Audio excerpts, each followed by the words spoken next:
श्री गणेशाय नमः. श्री व्यंकटेशाय नमः. जय श्री कृष्ण. ओम नमो व्यंकटेशाय. जय श्री कृष्ण. आपण आपल्या जीवनात अनेक धार्मिक कथा ऐकतो. श्रीमद भागवत महापुराण, श्री रामायण कथा, शिवमहापुराण अशा अनेक सुंदर कथा आपण अत्यंत श्रद्धा आणि भक्तिभावाने ऐकतो. परंतु भगवान श्री व्यंकटेश बालाजी कल्याणोत्सव कथेची परंपरा आणि तिचे महात्म्य अजूनही अनेक भारतीयांपर्यंत म्हणावे तितके पोहोचले नाही. आणि कलियुगातला प्रत्यक्ष देव भगवान श्री व्यंकटेश बालाजी, मग यांची कल्याणोत्सव कथा म्हणजे नेमकी काय आहे आणि तिचे आयोजन का करावे, तर याच विषयावर मी आज थोडंसं बोलणार आहे. तर कल्याण म्हणजे मंगल, शुभ आणि कल्याणकारी. श्री व्यंकटेश भगवान श्री विष्णूचे कलियुगातील भक्तवत्सल स्वरूप मानले जाते. मग भगवान व्यंकटेश आणि माता लक्ष्मी यांच्या मंगल स्वरूपाचे मंगलमयी दिव्य चरित्र म्हणजेच कल्याणोत्सव कथा. कल्याणोत्सव म्हणजे भगवान विष्णूंचे व्यंकटेश बालाजीच्या रूपात अवतार घेणे आणि रुसून गेलेल्या श्री लक्ष्मी मातेचा शोध घेणे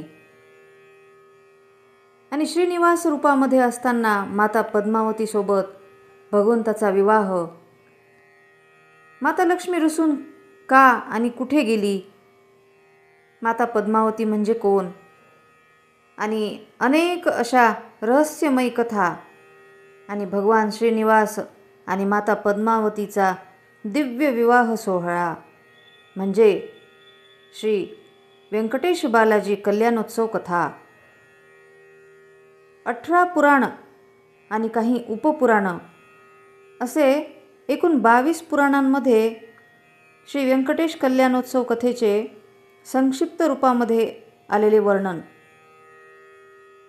आणि या वर्णनांचा अभ्यास करून या श्री व्यंकटेश बालाजी कल्याणोत्सव कथेचं चिंतन करणे म्हणजेच कल्याणोत्सव कथा. मनुष्य जीवनातील दुःख कष्ट निवारण करण्यासाठी या कथेचं श्रवण अगदी भक्तिभावाने करावं, ज्यामुळे मनुष्याला धन ऐश्वर संतती संपत्ती यश कीर्ती आणि मनःशांती समाधान आरोग्य या सर्वांचा लाभ होतो. आणि या कथेचे आयोजन आपल्या यथाशक्तीनुसार कोणी 7 दिवस, कोणी 5 दिवस, तर कोणी 3 दिवसीय कथेचं आयोजन करतं. सख्यांनो, कलियुगामध्ये श्रीमद भागवत ग्रंथाच्या रूपाने जसे भगवान श्रीकृष्ण भक्तांच्या सानिध्यात राहतात, तसेच श्री व्यंकटेश तिरुपती बालाजी हे कलियुगातील साक्षात देव जे भक्तांच्या प्रत्येक इच्छा पूर्ण करतात.